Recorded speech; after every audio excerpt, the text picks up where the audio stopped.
So welcome to today's webinar.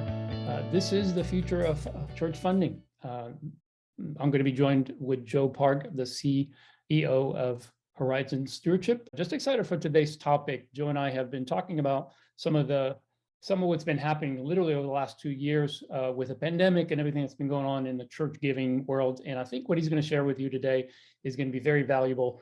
I'm really excited. But we're going to go ahead and get started. And this all kind of prompted us to do this webinar based on an article or blog that the folks at Horizons has written, and it's the 3 ways inflation is already impacting ministry funding. So Joe, as I read this blog, tell us what's happening on the financial landscape that church leaders, especially stewardship and executive pastors, need to be paying attention to. I think before we jump into what's happening today, let's put it in context by looking back at where we've been. Now, for the last 14 years, since the Great Recession and in 2008 and 9, we've been at, across the board, historically low interest rates, inflation rates, unemployment rates. The stock market is up by over 450%. Charitable giving has increased by right at a third, from $330 billion to $484 billion. And so there's been a lot of good news that's happening on the macro level. Yes, we've had some minor ups and downs, but as we look at this in broad terms, it's been really the best of times. On a negative basis, there has been a fairly significant shift in wealth from the bottom 90% to the upper 10%. Really, that was happening in the 90s and early 2000s. And since 2012, with the change in the estate planning and then the tax cuts for high income earners, the concentration has been going to the upper 1%. So there's been about a 20% shift, and that's it's not talked about very much. But it really does impact us in the way that we look at generosity today, because it has impacted not only where giving is coming from, but who is participating in that. So back to the economy. What's the same as this been? Well, unemployment remains really high. Only 3.6% unemployment, and that's part of what is driving the action of inflation fighting that the Fed is doing, which is causing some disruptions that we are going to need to be aware of. Now, you hear a lot about the stock market, and it is true that the stock market is down 14% since the beginning of the year. There was this peak where we were really going up last year. But if we think about where we sit right now, we're about the same place we were as in March of 2021, which was a record high. We all thought it was awesome back then. And that's where we are today. Keeping that in perspective, it's still increased 30%. Where we are today is 30% higher than we were in March of 2020. So, folks are concerned about the stock market, but if people have been in the market for a while, certainly over the last 14 years, there's been much, much, much more good news than bad news, and their giving has not kept up with the increase in the stock market. So on the negative side, we've seen interest rates jump on the short end of the yield curve, meaning short-term borrowing. That's up about 175 basis points, or 1.75%. That's when you hear that the Federal Reserve is raising interest rates. That's what they're doing. The impact of really not so much raising interest rates, but the concern for inflation is that long borrowing and the 30-year, like for a mortgage, is up about 3%, which is really squeezing people's ability to purchase homes, which are at pretty high levels. And that gets us to the big thing that's going on, and that's inflation. They just released the June numbers today, and again, a record high that we haven't seen now in about 25 years, 9.1%, almost 9% for the year. Now, inflation, we do want a little inflation. So Fed wants to see 2 to 3%, but this is what has folks concerned. And the impact for us is a rising cost of goods and services, which impact our donors. But more quickly, we're going to see that impact in the cost of providing ministry. The other is on the lending side, and that is if you have borrowings, they're going to get more expensive. Your loans will be repricing at higher rates. If you're looking for a new loan, the underwriting standards are going to be a little bit higher. Churches are looked at with more scrutiny today than they have been in the past because a higher number of defaults and church closures. But if I were going to walk away with one thing, it would be this: that there's a lot good still occurring in the economy. The negative is the 9% inflation that we're enduring right now. And so if I am a church leader, what I am thinking about is, on average, it's going to cost 9% more next year just to provide the same level of ministry impact that we're experiencing today. So you need to be thinking in terms of growing your giving by 9% just to stay even. Yeah. Yeah. And as we all know, I don't know how many pastors really think about this. I guess if you're actively investing, or at least concerned about what's going on in your own portfolio, you're probably looking at the market at least occasionally. But I don't know how many pastors or church leaders are looking at the market and what's happening in the economy and just thinking, well, how is that going to impact our people? And of course, inflation's been in the news, and that's certainly affecting us on different levels, from food to gasoline to all kinds of things. And that does translate into how are people going to give? And of course, what you just mentioned, which is the increase in the cost of ministry, is going to be part of that inflation. But there's also a potential for less giving because of inflation for some folks, and maybe even job losses. Yes, the market's been high as far as the low, I should say, as far as the unemployment's concerned. But when the economy starts to go in the wrong direction, we know that changes. We know eventually people lose jobs, companies stop borrowing or aren't able to borrow, so they begin to reduce, and all that happens. So based on all of that, what recommendations do you have for church leaders, given these market changes and how it's impacting the churches? Yeah. So let me speak to that about the economy and giving. Americans' giving is amazingly resilient. We're going to cover that in some of the mega trends a little bit later on, but I'm less concerned about the giving side of it than I am about the cost of funds and the need to increase giving substantially. Wages will begin to catch up, and Americans are very consistent in the percentage of their disposable income that they give, the percentage of the gross domestic product that they give. But these higher operating costs are what I think you're going to, that's where you're first going to encounter it. So my number one recommendation is to begin to talk about that. If I'm a church leader and I'm responsible for the ministry funding plan and the ministry spending plan, then I want to start talking about this. I want to start talking about, it's going to cost more next year. We are going to have to make put more effort into raising giving to cover cost, or we're going to end up going backwards with our ministry impact. And we're going to talk about this, but your ability to impact lives in the name of Jesus Christ is the motivation for your donors. So when you do less of that, that will take our donors that are younger than the builder generation, and they'll want to shift to places that they see more impact. So we need to make sure that the conversation is about growing giving and not cutting spending.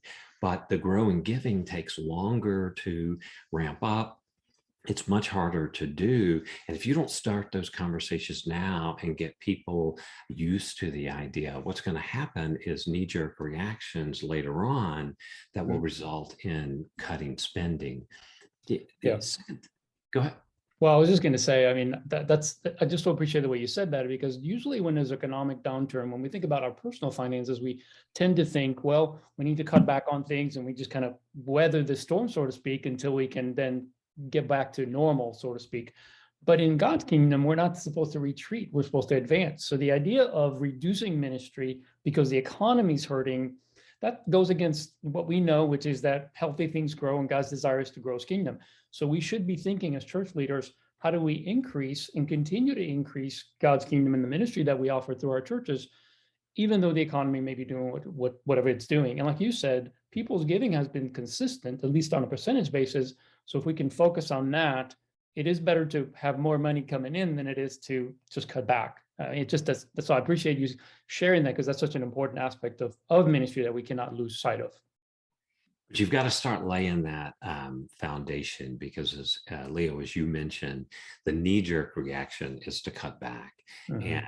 And this is not the way that God's kingdom operates. And so Yeah. we need to be expecting God to do extraordinary things through the lives of our people, but we have got to cultivate that environment. And so my second recommendation is to get started now on an integrated year-round funding plan. We Mhm. are no longer in a space where you can talk about generosity once or twice a year and expect to fund the ministry that God is calling you to. It is a year-round basis. We need to think about it as a function of discipleship. And Yeah. so we wouldn't talk about serving people once or twice a year. We wouldn't talk about growing spiritually once or twice a year. It's a year-round activity, and generosity's got to be viewed in that same perspective.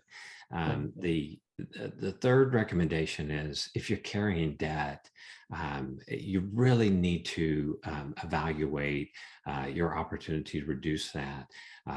The debt service is any debt service is stealing from your ministry funding. And in spite of what your natural concerns are, even through the pandemic, church debt campaigns were doing great. They were doing terrific, and continue to do so today. And so those churches that are stepping out and testing the water with good pre-campaign development and pre-campaign feasibility studies, making sure that they've got their ministry and financial leaders aligned before they jump into it, are having fantastic success.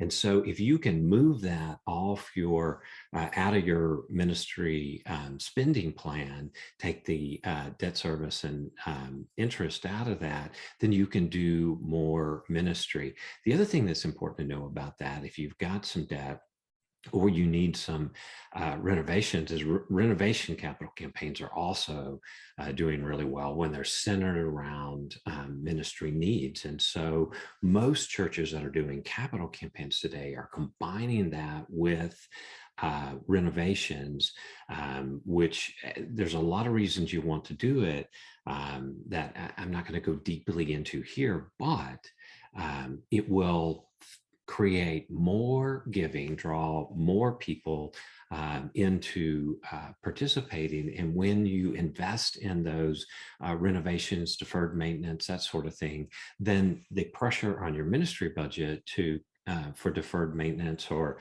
sinking fund investments goes down, because you've been able to upgrade your facility. And the last is focus on engagement of your donors. Leo, you and I share a passion. We understand that generosity is a byproduct of the discipleship pathway. And so where in the past, churches have really focused on the number of people in worship, much to our detriment, because the real engine in terms of generosity, the real engine in terms of ministry impact are people that are engaged in small groups, the spiritual formation, the discipleship piece, the serving ministries, and the giving ministries. And we build budgets that are worship focused when here are the facts. If you're wanting more people and resources to make an impact, then rethinking the way that we budget to invest more in growing those disciples is actually going to give us more revenue, ministry revenue. And so here's some of the numbers. We had a very large church client of ours do a study of their most engaged people. So they took folks who were attending worship at least one time per month and studied them.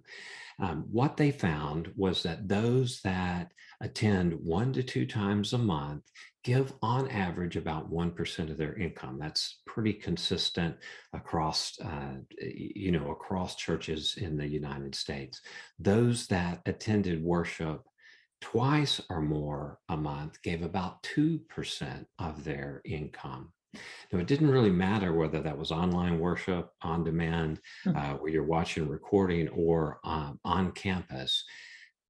But those that were involved in a small group, Sunday school, it could even be the choir or the band. If they're creating community, they're studying the Bible, they're encouraging growth, gave between 3 and 4% of their income. And it was the same way for those that were doing hands-on ministry. So if you want to double or triple your giving resources, get your folks engaged in small groups, launch them into serving, and the result is really powerful. So about 3.5 times more than just getting them to come to worship once a month. Yeah, that's so crucial. And you hit on something that we're very passionate here at CSN, as you know, Joe, and that's that if you are training your folks, if you're discipling them, if you're really bringing them into a full commitment to Christ, and that's done in community, that's done obviously intentional. Sometimes it's one-on-one, sometimes in a group format, that you'll have opportunities in those moments to address the giving, to address stewardship. And so you're really setting people up to be more equipped to be able to give and give consistently, not because you're doing a campaign, but because it's what they do, it's what they believe, it's what they have conviction for. So you're really emphasizing how important it is for people to truly be discipled. And then the result of that, the byproduct, is that they will give, they will support the ministry that's going on. Now, Joe, we just had Carl Tierney from Vision 2 on our last webinar, and he shared some insights from the 2021 giving data. And I know that you watch these trends in philanthropy very carefully. So can you share some takeaways that you had from this data? Yeah, well, first, I'd encourage everybody to go back and watch our friends at Vision 2, specifically Carl, unpack the Giving 365 data. He did a great job with it. I would just encourage our listeners today to focus on a couple of things. The first is that Americans since World War II have been fairly consistently within 5 or 10% of this number are giving about 2% of their disposable income and about 2% of GDP to charitable causes. This all charitable causes. So Americans are incredibly generous. And in fact, giving went up in as many periods of recession as it did down. It can impact it. In 2008 and 9, it did set back giving for a couple of years, but there's as many recessions that have occurred since World War II where giving actually went up, that it really is not so much a giving problem as it is what are we doing to cultivate that giving, specifically for kingdom giving through the ministries that we provide. The second is You hear a lot of information about aggregate giving. Giving grew by this percent or that percent, and that while that sounds great, the real measure is inflation adjusted giving, because that's our purchasing power. That is our ability to make a difference. So what is giving doing in relationship to inflation? And that's how it's impacting us. And let me put those into perspective. Now, if you just listen to Giving 365, you're going to hear, gosh, giving was up 4% last year.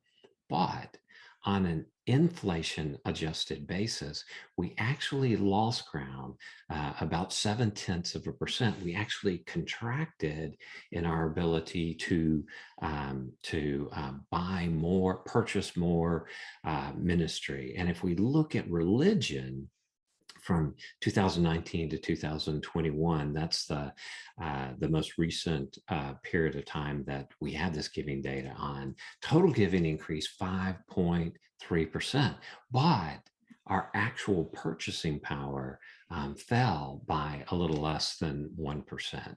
So while we can get excited that our budget is growing, if it's not growing at a pace faster than the cost of increased cost of providing ministry, then we're going backwards. And that's the slow draining. That's the thing that folks celebrate. Gosh, ministry budget went up, but can we provide more ministry? And we're looking at the wrong numbers. So those inflation adjusted numbers are available, but that's what I would begin sharing with people, especially now that we are in a period of rapid inflation. We also want to pay some very careful attention to what is happening with giving to religion. Giving to religion as a percent of total giving. And remember, total giving is remaining fairly consistent, but the share that is coming to organized religion is half of what it was in 1989. Over the last 10 years, we've taken a sharp drop from 36% to 28% of total giving. Yes, we still receive the largest amount of funding, but it is happening primarily because our best donors are choosing to give more and more of their charitable dollars outside the church. In fact, for most listeners, your highest capacity donors, those with the greatest potential and propensity to give, are probably not giving to the church in their top one or two charities that they support, if we can use the word charity for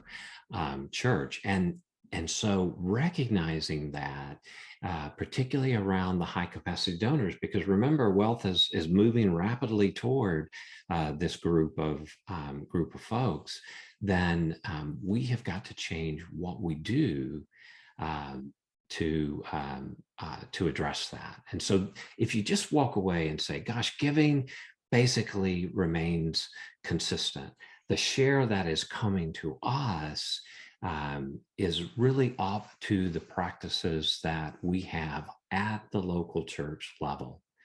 If we do a great job, we're going to see increased giving. And remember, we're primarily talking about good discipleship. And if we do a poor job, we're largely going to see that decrease. We need to be looking at inflation adjusted numbers, and we need to look at who is actually giving by age segments, by the way that the giving patterns work, like where the donors fall.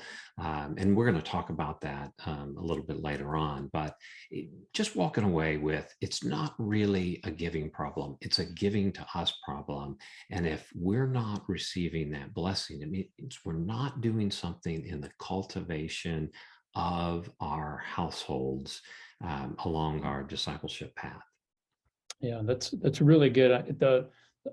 I think we'll touch on this a little bit, but there are different factors that are causing this drop. You said, we went from 36% down to 28 over the last 30, 40 years or so since the 80s. And I think that part That of was that is, it was right at 60% in 1989. It's yeah, down to 28% now. So in the last 10 years, we've fallen from 36 to 28. So that's been right. a real consistent decline. Yeah, but it's a significant over the last 40 years and certainly still consistent over the last 10.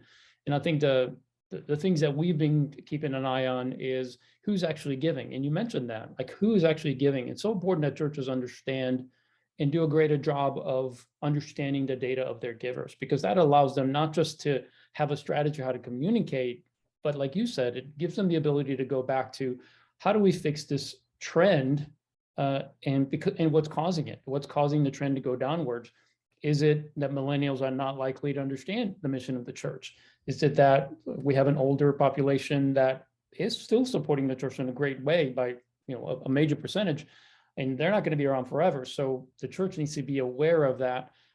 So it is part of that, but I think just what you just shared is so important, because part of the giving that we need to be aware of is that it gives us the insight as to how do we shift and what do we do? How do we disciple our people, whether young or old? It's really the very thing that leads us to be able to know what to do.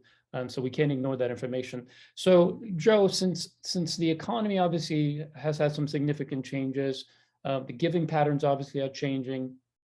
In a very practical way, how would you recommend churches adjust? What do they need to do? What do you suggest they do at this point?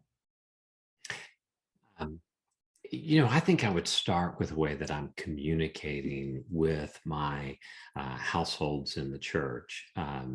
We tend to do a poor job of sending a consistent message to our different donor segments. And so if I were looking to create that integrated funding strategy, I would begin with communication, and I would create something that doesn't exist in most churches, and that's a generosity team. Most churches will have a finance team, and they'll say, "Well, we want you to be responsible for growing giving," but the folks that are usually motivated to be on the finance team are more interested in expense allocation, so they'd rather cut than get focused on the growing side of that. The other thing is, or we have staff do it, but if we don't create a team that is multidisciplinary. So we've got we've got the administration function or the finance function there. We've got the communication team there. We've got the worship team there.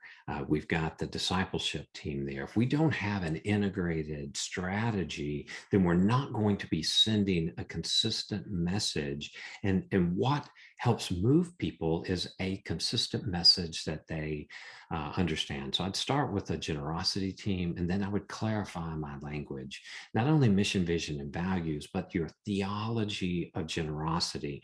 Churches tend to use all kinds of different words, and I would settle on a few of them: percentage giving, tithing, and be very specific about what each one of those words mean. So when we say stewardship, that's different from generosity, that's different from giving. An offering is different from a tithe.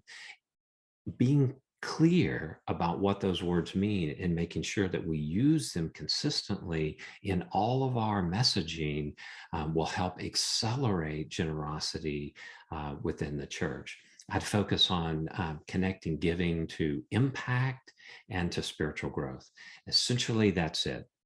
When we talk about giving, we want to talk about impact. When we talk about money, we want to talk about the spiritual relationship to money. The donors need to give. The Christians need to be generous as part of our spiritual formation. We have to be really aware of the different generational viewpoints. We know the builders generation, they supported the institutions. So you could talk about the church's need to to give, but that is faltering with each generation, and the need to speak about impact and make those connections and show what you're doing really win the household's attention, because of the propensity to shift giving from the church to other nonprofits, and some of which are faith-based nonprofits. And so people are saying, well, I don't see the change happening in my church, so I'm going to give to Campus Crusade, or I'm going to give to another ministry that I think is making a greater impact. So we've got to tell those stories, and we need to understand the motivation behind each one of them. And by the way, for the listeners today, when you receive the recording of this, Leo's also going to be sending you several different articles and ebooks that we've created that talk about the things that I'm talking about today. So if you're copiously taking notes, you don't have to, because you're going to get material that develops even more than I'm talking about. But when we look at over half of the potential giving households we have in a church, they're millennials and down. And the brand loyalty, if we think our denomination is going to help, or our church name is going to help us, it truly is not, unless we can demonstrate that. They don't have that institutional drive. In fact, they don't tend to trust organized institutions like the church. So the more we speak from that perspective, an institution perspective versus a donor-centric perspective, the less connection we're going to make. We also need to be communicating differently to our ministry and financial leaders, our core ministry supporters, and the crowd. In the church, if we just look at giving in the typical church across the board in the US, half of the households that gave to the church in the year gave less than $200, and that accounts for less than 5% of total giving. So we need to recognize that when we say how many givers do we have in the church, all givers are not equal. All servers are not equal. All leaders are not equal. And we need to start communicating, developing these folks differently, instead of thinking that one size fits all. And then, when this is sort of summarizing this change in communication strategy, at the end of the day, communication strategy around generosity is to inform the listener, to inspire the listener, and to invite the listener. So we're trying to move them along the discipleship pathway, or the generosity pathway. We would encourage you to create that as well. But when we're sending communication out, did we give them the information they needed? Did we inspire them? And do we understand what that looks like? Because the story of one person is far more impactful than a story of 6 or 10 or 25. So how we inspire them is important. And did we invite them? Was there a call to action? Did we ask them to do something where they literally have to make a response to it? And that is how you form communication. And sometimes you just put out informational pieces, but the strategy has got to be of moving people more and more to a Christ-like state, is inform, inspire, and invite. I think churches need to be aware of the increasing comfort that our members and regular attenders have with technology. We have been very slow to embrace it, and we say some non-helpful things because it's the way we want them, and we're not looking at things from the household perspective and what gets them more deeply engaged. And so online and on-demand worship, that's the new front door. People are going to look at you online before they come into worship. Folks that want to do online worship are going to do online worship. If not with you, they're going to find somebody. The question is, how do we make that experience transformational for them? And it's not going to be peering in, watching other people do worship. It's got to engage them. We've got to make things easy, quick, and fast. So our giving methods need to be easy, quick, and fast. Our signups need to be that way. We need to use QR codes to drive people where we need them. They need to be up on the screens when we're doing on demand.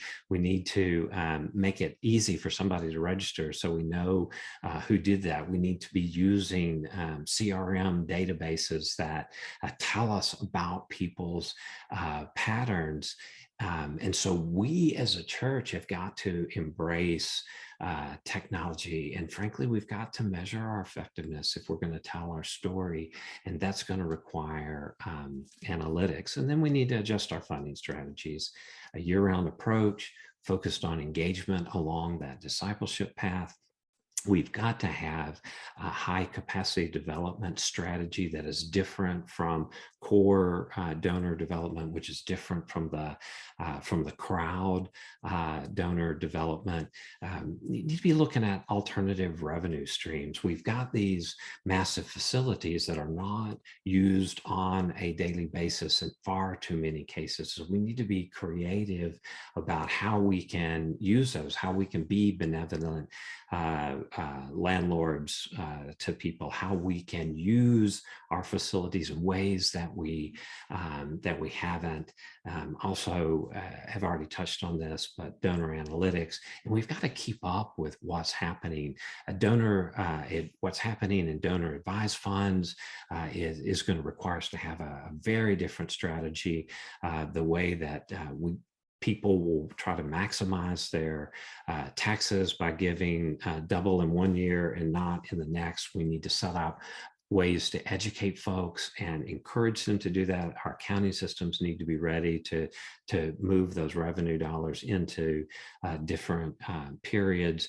We need to understand the importance of receiving money the way people want, including cryptocurrency. There's a crazy amount of wealth in cryptocurrency, and for millennials and Gen Zs, they've invested in it heavily. Regardless of how you feel about it, if they have all this wealth stored in it, the ability to give it to you in the best tax advantage way. And if you are not sending everybody a notice when they turn, a birthday card when they turn 72 and a half that says, gosh, now you can give from your 401k, your mandatory distributions, people will thank you when you're educating them. So we need to be looking at things from our donors' perspective with an eye of how do we embrace technology to move them along the discipleship pathway? How do we change our strategies, including our communication, to move them along? And so it is not easy. It is a hard thing to do.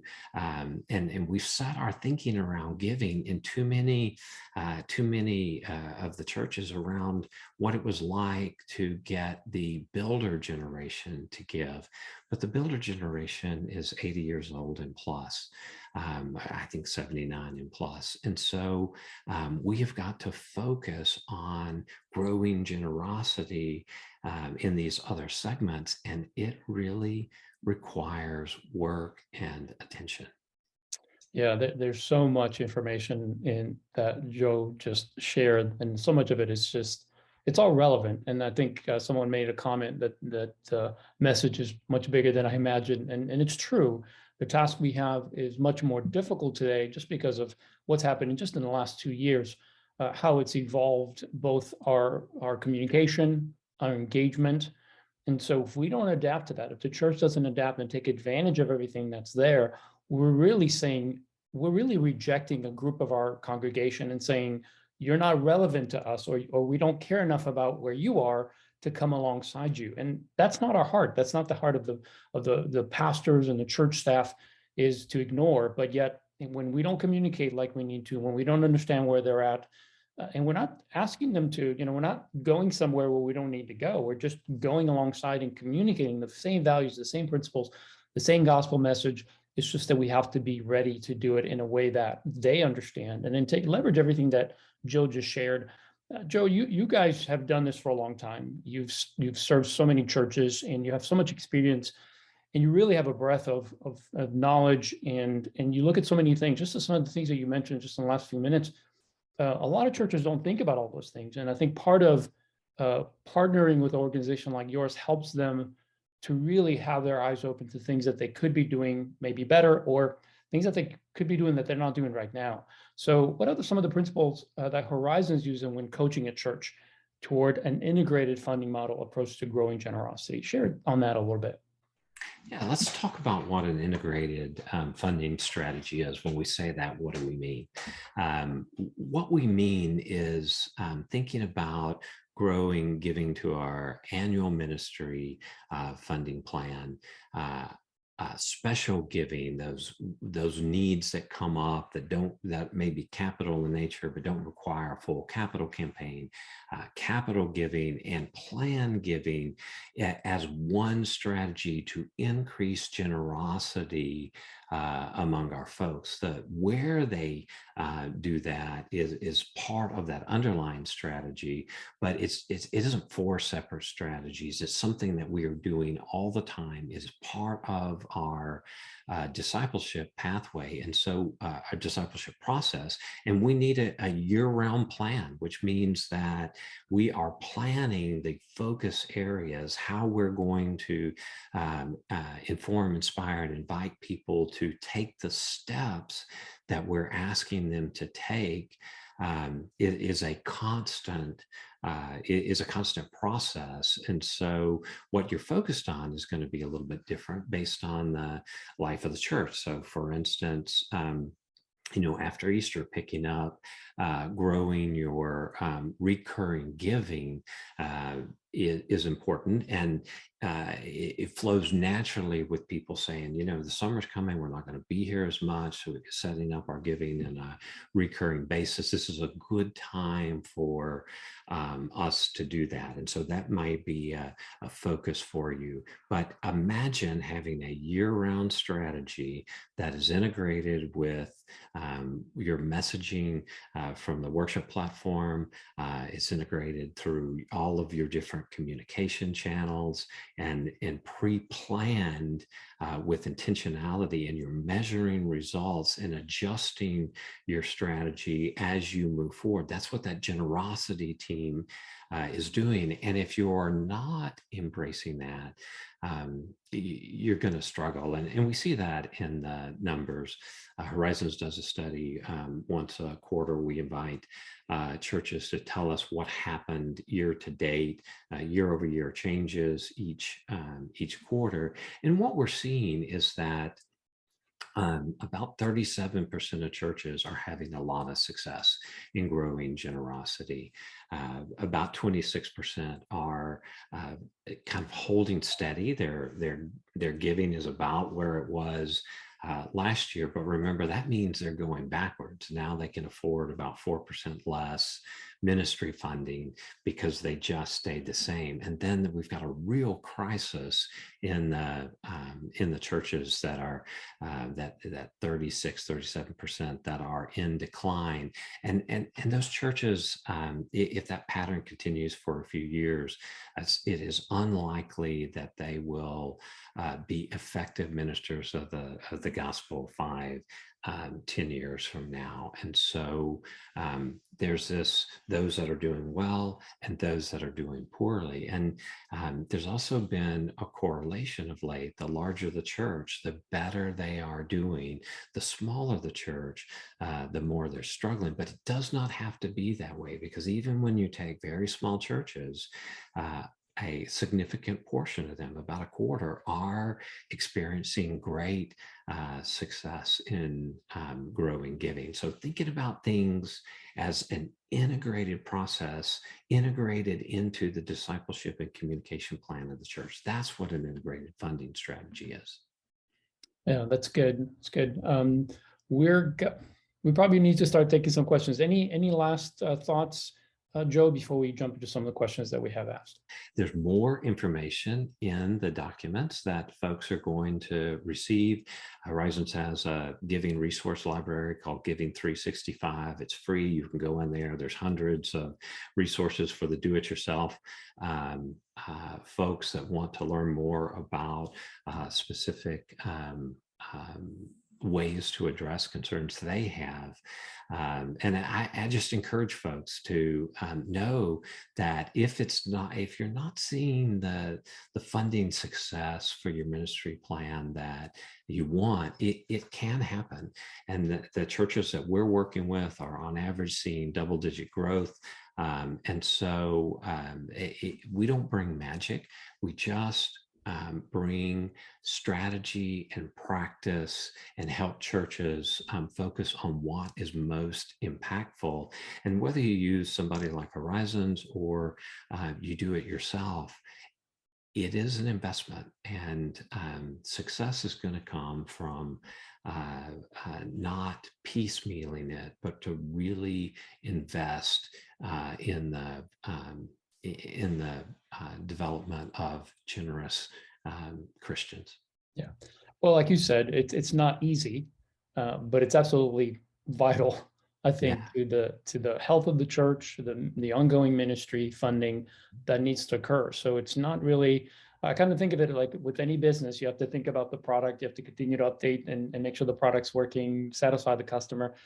And in a very basic sense, where a church is somewhat a business, we're in the only difference is that what we're sharing is spiritual nourishment rather than maybe apples or fruit or electronics. But it's still very important. It's more important than anything else, obviously, because it'll last for eternity. But if we don't take the right strategies, if we don't create them, if we don't apply them, if we just hope things will get better, well, I think the data proves that they won't get better. They just systematically get worse. And like you said, I think many churches can't wait to see what's going to happen. What they need to do is act now before things get any worse and put a strategy in place. And like you said, whether they work with you guys, which I would recommend, I mean, you have a ton of experience, and I believe in coaching. I believe that the fastest way to a solution is to pay someone that's already done it and gain that time and gain that knowledge without having to do the trial and error, which most of the time is more costly. So if nothing else, reach out to them or use some of their content. The Giving 365 site is a tremendous resource that can really help you. So let's jump in some of the questions, Joe. One of the questions is, what platforms are being used to accept crypto out there? Are churches holding to donate crypto in a wallet or converting into cash? Is there a limit number of accepted cryptos? There aren't as many ways to accept crypto as one would think. Many of the denominational foundations have been leery of it. To be able to accept a crypto donation, there's some things they have to do on their side to get ready, and they've been slow to do that. I'd encourage you to follow the Giving Block. They put out great information on it. They can help you settle transactions, but essentially you're not going to receive them at the church. You're going to have an intermediary receive them for you, and they're highly volatile. So I don't recommend that you hold those, because essentially you're speculating when you do, and there's potentially some implications for the donor if you hold that and it's sold for less. There's also lots of different kinds of cryptocurrency, and some of which are considered art, and the donation process is the same as artwork, which is very complicated. So when you use someone, an intermediary that accepts crypto donations, will liquidate that into cash for you, they have the understanding of what that is. They would understand the strategies, the tax strategies that are best for the donor. And so if you try to be an expert in it, you're really going to struggle. So this is why rely upon that third party. If you're go to your foundation first. If you've got a broker, most of the major brokerage firms can clear those kind of transactions as well. And if you want to stay up on that subject, the Giving Block is, I think, the best resource there. Yeah, someone actually recommended that Giving Block, and also InGiven is another one that someone mentioned in the chat. So definitely listen to that advice. You don't have to become an expert at this. You just need to find someone that does well, communicate to your people, and make that as an option. Because if they want to give that way, you don't want to turn that gift down. You want to give that that opportunity for somebody to invest that way into the ministry. But you don't have to become an expert, so don't let it intimidate you. There are organizations and systems out there that can help you to do it. Have you noticed an increase in giving via other methods such as stock assets or even crypto? Have you seen that in the data? I've seen it in practice. What we the giving of stocks, because of the appreciation in it, is very big right now. That is huge. So you definitely want to be encouraging people to understand their transactions. So if they have a gain in it, they're almost always better off to gift that to you.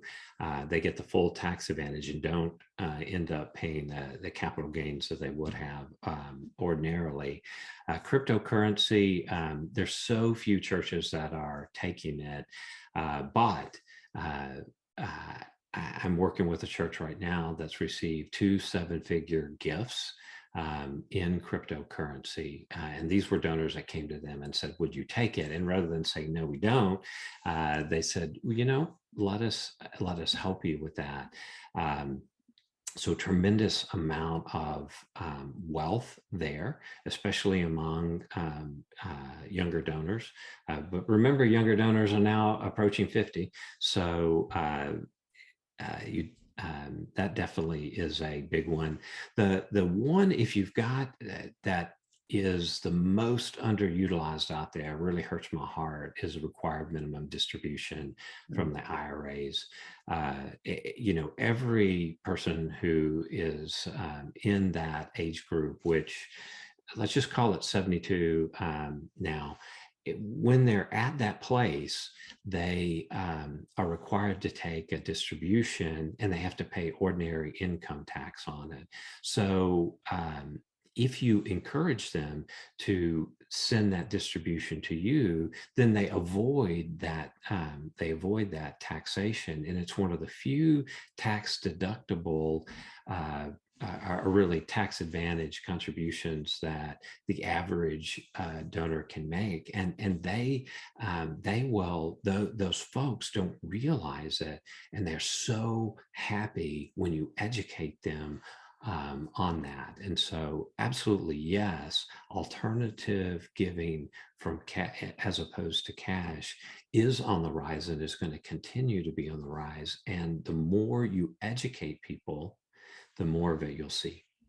Yeah, and it's just so crucial to understand some of these situations like the minimum distribution, because that's how you can coach your people to avoid paying the tax and actually put it into ministry, which is something that many of them will have to do. So it's just, again, it's so much about offering the right information and setting it up so that they can make the right decision.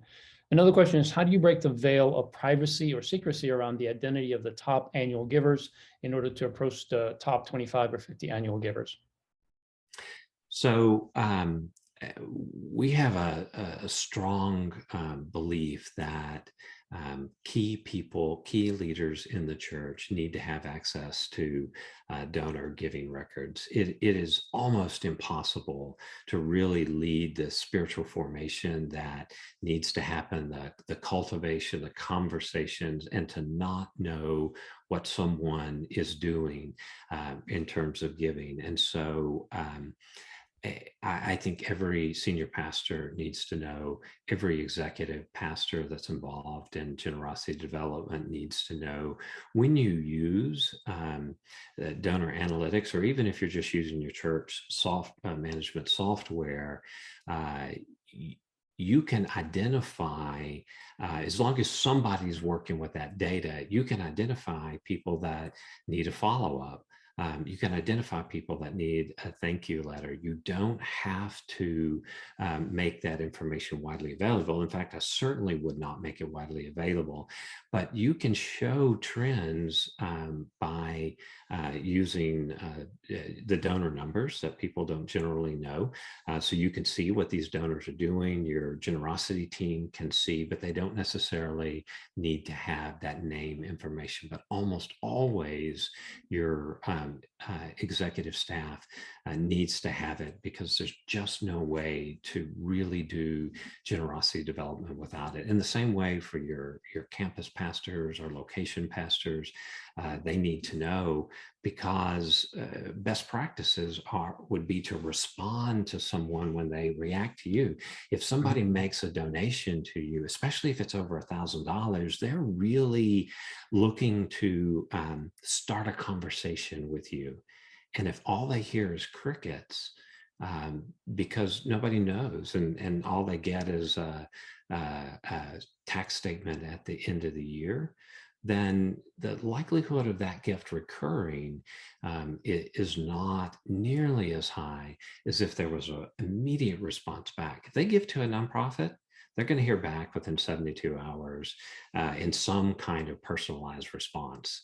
$1,000 or over, that's a big gift. And every good nonprofit person knows that this is someone who is opening a conversation with me. Yeah, that's good. One more question I think we have time for. Do different donor segments deserve different communication strategies during an annual stewardship campaign and year-round funding initiatives? Deserve is not really the word I would use.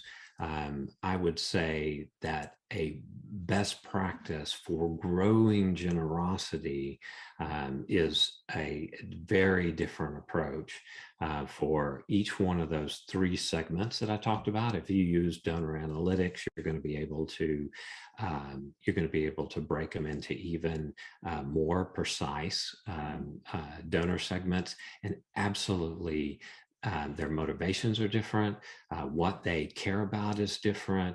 What you're asking them to do is different. It may be proportionally the same, but the way that they need to be communicated with, where they are on that giving pathway, is important. And then generationally, it's important too. And I know this sounds complex, but once you've set these systems up, that the idea is to use technology as your friend.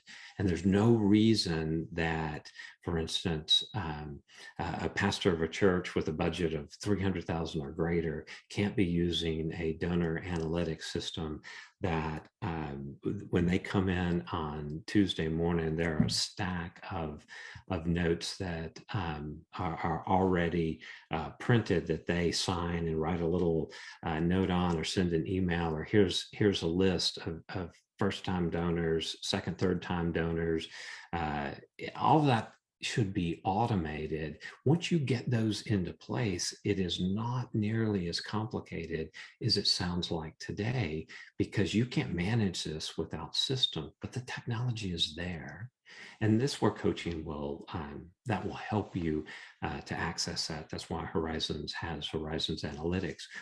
They're not our analytic products. They're products that we have vetted, and we teach people how to use, so that they can effectively, so they can work smarter and not harder. Yeah, that's good. As we close, Joe, I want to go ahead and just share a couple of slides that you provided. One is your on-demand resource library, which is a Giving 365 for folks who want to learn more of how they can do this better.